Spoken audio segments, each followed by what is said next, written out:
রয়েছে, এমনি মানবতার জীবন যাপনের মধ্যে দিয়ে লড়াই সংগ্রাম আন্দোলনের পথে 24শে জুলাই ছাত্র জনতার গণঅভ্যুত্থানের মধ্যে দিয়ে দেশের মাটিতে একটা নির্বাচন শুরু করেছে। আমরা সুষ্ঠুভাবে পালন করতে না পারি, দাবি যদি ন্যায্যভাবে আদায় করতে না পারি, তাহলে আবারও বাংলাদেশের মানুষ তার গণতান্ত্রিক অধিকার হারিয়ে ফেলবে। এই নির্বাচনকে যথাযথ গুরুত্ব দিয়ে আমাদের নেতা তারেক রহমান সাহেব বারবার উদাত্ত আহ্বান জানিয়েছেন, আমাদের নিজেদের মধ্যে ছোটখাটো ভুল থেকে থাকলে সেগুলো দূর করে ঐক্যবদ্ধভাবে নির্বাচনের লড়াইয়ে নামতে হবে। এই আহ্বান জানিয়েছেন ভাইয়েরা আমার।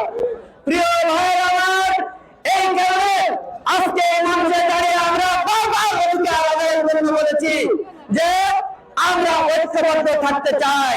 3 তারিখে যেদিন মনোনয়ন ঘোষণা করা হয়েছে, সেই দিন আমি মান্দা উপজেলা বিএনপির সংগ্রামী সভাপতি আব্দুল মতিন সাহেব, সাধারণ সম্পাদক শফিকুল ইসলাম চৌধুরী বাবুল ভাইয়ের কাছে ছুটে গিয়েছি, তাদেরকে উদাত্ত আহ্বান জানিয়েছি যে আপনারা যেভাবে পরিচালনা করবেন আমি সেইভাবে আপনাদের সঙ্গে থাকবো, আপনারা যেখানে যেভাবে ডাক দিবেন আমি সেখানে সেইভাবে চলে যাবো।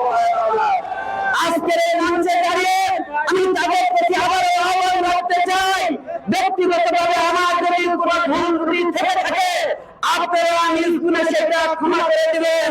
দলের বৃহত্তর স্বার্থে দেশ নেত্রী বেগম খালেদা জিয়ার ইজ্জত রক্ষার জন্য আগামী দিনের রাষ্ট্রনায়ক তারেক রহমানের মুখ রক্ষার জন্য হলো আসুন আমরা সবাই ঐক্যবদ্ধভাবে একসাথে কাজ করে এই নির্বাচনের বিজয় ছিনিয়ে আনি ভাইয়া।